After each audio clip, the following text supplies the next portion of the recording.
primero por reconocerse víctima de violencia, porque sabemos que el ser víctima de violencia no discrimina posición económica, conocimiento.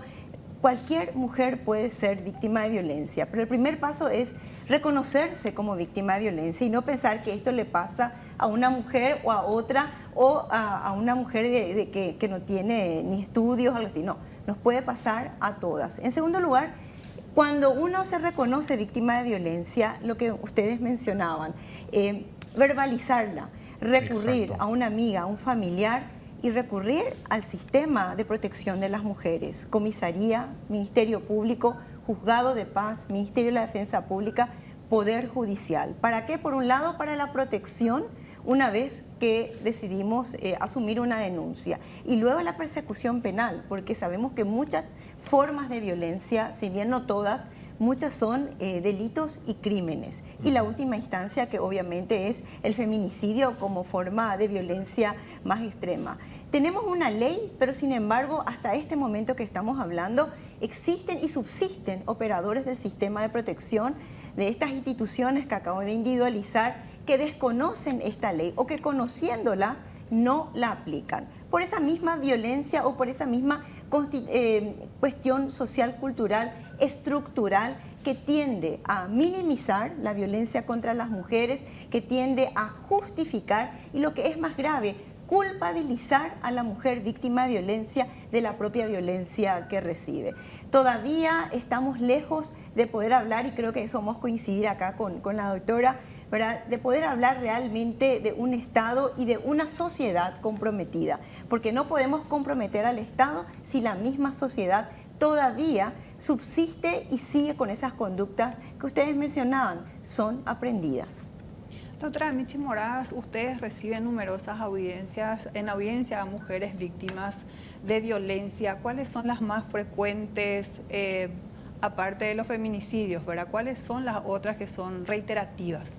Bueno, nosotras somos, o sea, yo soy parte de un colectivo que es el Consultorio Jurídico Feminista. Nosotras tenemos una línea de atención telefónica que funciona de lunes a viernes, que recibe, que ofrece, digamos, consultas jurídicas de forma gratuita para las mujeres. ¿Cuál es esa línea, doctora? Disculpe. Sí, te digo, es el 0983 21 72 73 y funciona de lunes a viernes de 10 a 17. Nosotras podemos recibir todo tipo de consultas, pero la verdad es que más del 90% de las consultas que recibimos son casos de violencia. Entonces, eso nos reafirma como todos los días de que este es un tema acuciante, recurrente para las mujeres. Y lo que encontramos varias cosas. A partir de esa experiencia detectamos varias cuestiones. Primero, la gran mayoría de mujeres que llegan a nosotras no es a nosotras la primera instancia que recurre. Pasó por el sistema de protección, hizo una denuncia, en algunos casos tienen medidas de protección o está de alguna manera judicializado, pero hay mucha falta de, mucha falta de empatía, digamos, y o sea, el sistema es nada amigable con las mujeres. Y recordemos que esto es más preocupante en un contexto donde la ley es una ley que establece que no se necesita patrocinio de abogado o abogada para hacer una denuncia, para pedir, por ejemplo, una medida de protección. Entonces, si una mujer va sola, en la práctica, en muchísimos casos no entienden lo que pasa en el proceso, no se les explica. Quienes operan en el sistema de justicia mayoritariamente no tienen un mínimo de interés ni de formación, ni entienden que tienen una responsabilidad de explicarle mínimamente los pasos, porque muchas mujeres creen que, por ejemplo, el sistema de justicia puede hacer más de lo que realmente puede hacer en términos de competencia, por ejemplo, ¿verdad? Eso por un lado, pero por otro lado para mí hay algo que es súper grave, que es el incumplimiento directamente de la ley. Y acá yo no quiero, o sea, nuestro análisis no se trata de un desconocimiento, porque la ley integral remitió, digamos, el procedimiento de denuncia a la ley 1600 que está vigente desde el año 2000 y es una ley muy sencilla, muy fácil de comprender, que además se hizo un poco en ese espíritu, en ese momento, de que sea una ley con un procedimiento sencillo, con plazos muy cortos. Y lo que encontramos es que en todas las etapas del proceso hay operadores y operadoras que incumplen la ley. Por ejemplo, la ley establece que se puede hacer la denuncia en la comisaría o en el juzgado de paz o en un centro de salud. Cuando van muchas veces a los juzgados de paz le dicen, no, primero tenés que hacer la denuncia policial, y eso es ilegal. O en otras ocasiones le dicen, no podés mirar tu expediente si no tenés un abogado o abogada, eso es ilegal. Entonces, y yo no quiero, nosotras nos resistimos a creer de que eso sea desconocimiento.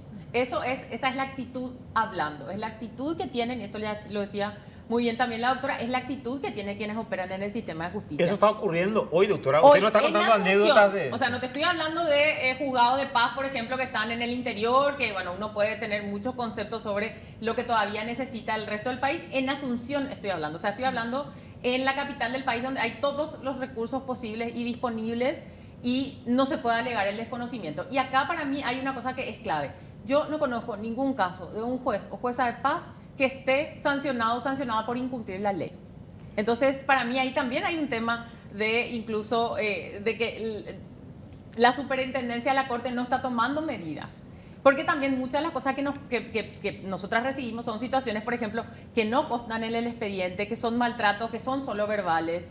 Sí tuvimos un caso hace poco, recibimos un caso de una mujer a la que le hace la denuncia, le fijan una audiencia que la ley dice que tiene que ser en los 3 días, le fija la audiencia en 3 meses, no le otorga medidas, porque el proceso dice que al presentarse la denuncia y por el principio de verosimilitud se tiene que otorgar la medida y después fijar la audiencia. Acá se le dio una audiencia en 3 meses sin otorgarle ninguna medida de protección.